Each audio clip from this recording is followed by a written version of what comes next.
मेरा विजन कश्मीर के लिए यह है कि मेरे सपनों का कश्मीर बने, जहाँ शांति हो, सुख हो, सब मिल के रहें, जहाँ लोगों की बात सुनी जाए। तो उसी के लिए हम पॉलिटिकल स्ट्रगल कर रहे हैं। इनको 5.5 साल मिले, मुझे 12 दिन मिले। तो लोगों ने जो भी फैसला दिया होगा उसको स्वीकार करना होगा सबको। इसको हमें बीजेपी और कांग्रेस की लड़ाई में या बीजेपी एनसीए उस एंगल से नहीं देखना चाहिए। इसमें मैं हैरान हूँ। एक तरफ मोदी जी कहते हैं एक विधान, एक प्रधान, एक निशान। अब हमने सारा हटा के पूरा JNK को इंटीग्रेट किया। लेकिन मुझे बताओ किस स्टेट में 5 MLA नॉमिनेटेड हैं? सर, इंजीनियर से छोटा आदमी है, मेरी कोई औकात नहीं है, मैं एक छोटा सा आदमी हूँ। अगर मैं उनके बराबर होता तो किसी में हिम्मत नहीं होती मुझे 5.5 साल तिहाड़ में डालने की। मेरा विजन कश्मीर के लिए है कि मेरे सपनों का कश्मीर बने, जहाँ शांति हो, सुख हो, सब मिल के रहें, जहाँ लोगों की बात सुनी जाए। तो उसी के लिए हम पॉलिटिकल स्ट्रगल कर रहे हैं। तो आज काउंटिंग का दिन है। लेट अस होप काउंटिंग शुरू हो जाएगी, सब कुछ सामने आ जाएगा। आप क्या देख रहे हैं, किस ओर ये चुनाव जाता हुआ दिखाई? मैं कोई नजूमी नहीं हूँ। I did my best. हमने अपनी कैंपेन चलाई 10-12 दिन। इनको 5.5 साल मिले, मुझे 12 दिन मिले। तो लोगों ने जो भी फैसला दिया होगा उसको स्वीकार करना होगा सबको। कुछ एंटिसिपेशन आपकी कि नहीं, मेरी कोई एंटिसिपेशन नहीं है। Sorry, let us wait. जो लोगों ने मैंडेट दिया है उसका रेस्पेक्ट किया जाए। सब आपके सामने होगा, उसके बाद एनालाइज करेंगे। Thank you. Jammu Kashmir national conference के अध्यक्ष फारूक अब्दुल्ला साहब की बातचीत हो रही थी ANI से। उन्होंने ये बताया कि हमारे दरवाजे खुले हैं PDP के लिए, अगर PDP सहयोग करना चाहेगी। हालांकि अब मेरी फॉर्मल टॉक नहीं हुई है, लेकिन अगर महबूबा जी ने हमारे लिए अगर इतने अच्छे शब्द इस्तेमाल किए हैं तो हम उनका स्वागत करते हैं। हम मिलकर कश्मीर की बेहतरी के लिए काम कर सकते हैं। सर, वो उनके घर का मामला है। वो एक दिन गुपकार अलायंस बनाते हैं, दूसरे दिन तोड़ते हैं। एक दिन DDC इलेक्शन इकट्ठे लड़ते हैं, फिर पार्लियामेंट का इलेक्शन अलग अलग लड़ते हैं। उनका क्या भरोसा, वो आप उनसे पूछ लें, अपने मामले वो जाने। मैं उस पर कोई कमेंट नहीं करना चाहता। भारतीय जनता पार्टी के प्रदेश अध्यक्ष रविंदर रैना सुबह से यज्ञ कर रहे हैं। वो कह रहे हैं कि हमारी सीटें आ रही हैं, हम 46 पार करेंगे और हम इस बार सरकार बना रहे हैं। कश्मीर में नया कश्मीर हम बनाने की तैयारी कर रहे हैं। उनको मुबारक हो। अगर उनको 46 सीटें आती हैं तो फिर मैं इतना कहूँगा 7 और 7 25 होते हैं। तो आप क्या कह रहे हैं कि अब या ये असेंबली इलेक्शन हंग असेंबली की तरफ जाता हुआ? मुझे कोई, आई एम नॉट ए, मतलब मैं कोई भविष्यवाणी करने वाला हूँ नहीं, मैं अंतर्यामी हूँ नहीं। कुछ लोग कह रहे हैं कि अभी तो मैच भी स्टार्ट नहीं हुआ है, अभी रिजल्ट भी नहीं आया, लेकिन 5 जो रन है वो ऑलरेडी भारतीय जनता पार्टी के खाते में, क्योंकि नॉमिनेटेड मेंबर्स भारतीय जनता इसको हमें बीजेपी और कांग्रेस की लड़ाई में या बीजेपी एनसीए उस एंगल से नहीं देखना चाहिए। इसमें मैं हैरान हूँ। एक तरफ मोदी जी कहते हैं एक विधान, एक प्रधान, एक निशान। अब हमने सारा हटा के पूरा JNK को इंटीग्रेट किया। लेकिन मुझे बताओ किस स्टेट में 5 MLA नॉमिनेटेड हैं? इस तरह मोदी जी ने एक नया स्पेशल स्टेटस JNK को दिया। दूसरी बात, कश्मीरी पंडित इलेक्शन भी लड़ते हैं, वोट भी डालते हैं, तो नॉमिनेशन किस लिए? POK रिफ्यूजीज जिनको कहते हैं, उनका वोटिंग राइट भी है, पैकेज भी दिए, सब कुछ किया, तो सीट किस लिए?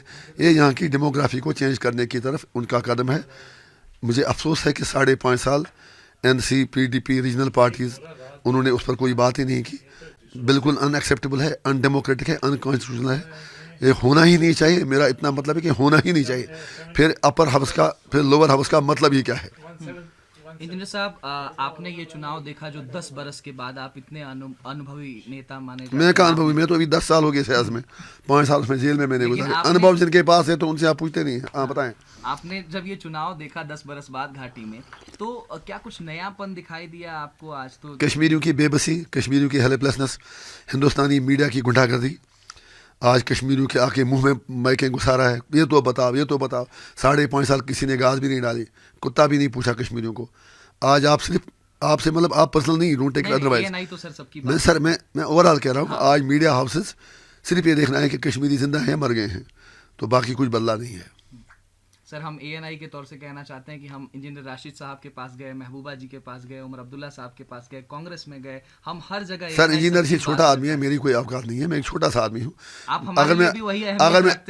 अगर मैं उनके बराबर होता तो किसी में हिम्मत नहीं होती मुझे 5.5 साल तिहाड़ में डालने की। मैंने कुछ अपराध किया नहीं, पॉलिटिकल प्रिजनर हूँ, और पूरे देश में ऐसे पेश किया गया जैसे मैं कोई बहुत। मैं आगे कुछ नहीं कहना चाहता हूँ, कोई बात नहीं, टाइम मिल जाए। हम ऐसा नहीं कह रहे, लेकिन इंजीनियर साहब को कई लोग किंग मेकर बना रहे हैं, कह रहे हैं कि इस बार सरकार किसी की भी हो, सरकार बनाएंगे इंजीनियर राशिद। मैं ऐसा कुछ भी नहीं सोचता, न मुझे परेशानी है। मैंने बार बार आपसे कहा, मैं MP बना हूँ लोगों के वोट से। हमने पार्टी बनाई, हमें रजिस्ट्रेशन नहीं दी गई, हमें कॉमन सिंबल तक नहीं दिया गया। हमें इतना पता है हमें अच्छे वोट मिल रहे हैं, सीटें कितनी मिलेंगी आई डोंट नो।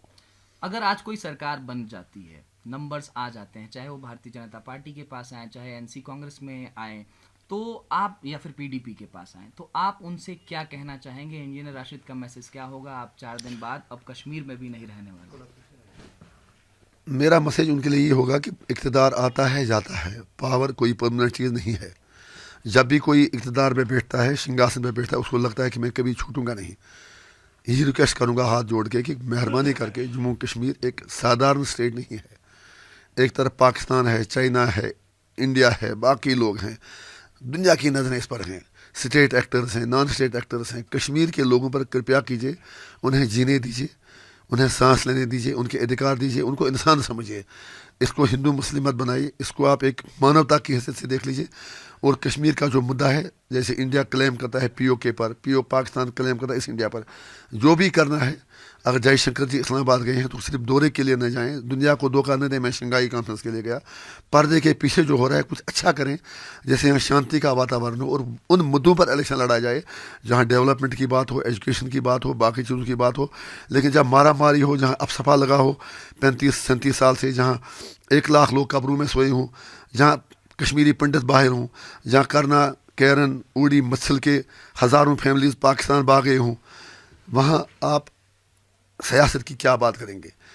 इसलिए मेरी सबसे गुजारिश होगी, जो भी सरकार बनाए, let them become bridges between people of Jammu and Kashmir and New Delhi, so that our sufferings come to an end and people live with honor, dignity and self-respect. Thank you. Engineer साहब, हो गया a last question. Every political party has targeted Engineer Rashid. Why is it so? You have risen like a rising star in the politics of the valley, sir. मेरे लिए कोई मतलब मुद्दा ही नहीं है। आप आगे जब भी आप आते हैं तो यही मेरा कमरा है, यहाँ ही मैं सोता हूँ, यहाँ आपसे भी बात करता हूँ, लोगों से भी बात करता हूँ। I try to be one among the masses. अब अगर वो डरते हैं तो मुझे उसमें क्या परेशानी है? अब अगर वो मुझे अब वो सारे टारगेट करते हैं, आई हैव नो इश्यूज। मेरी उनसे यही गुजारिश है कि डरो मत, मैं आपका कुछ नहीं बिगाड़ने वाला हूँ। अगर वो मेरी तरह की राजनीति करेंगे, कोई नहीं, 1-2 साल उनको मोदी से जेल में रखेगा, लेकिन 370 भी वापस आएगा, 35 से भी वापस आएगा। वो शब्दों के खिलाड़ी हैं, मैं काम करने वाला हूँ। फ़र्क इतना है। आगे अभी इब्तिदाई इश्क है, रोते हैं क्यों, आगे आगे देखिए होता है क्या।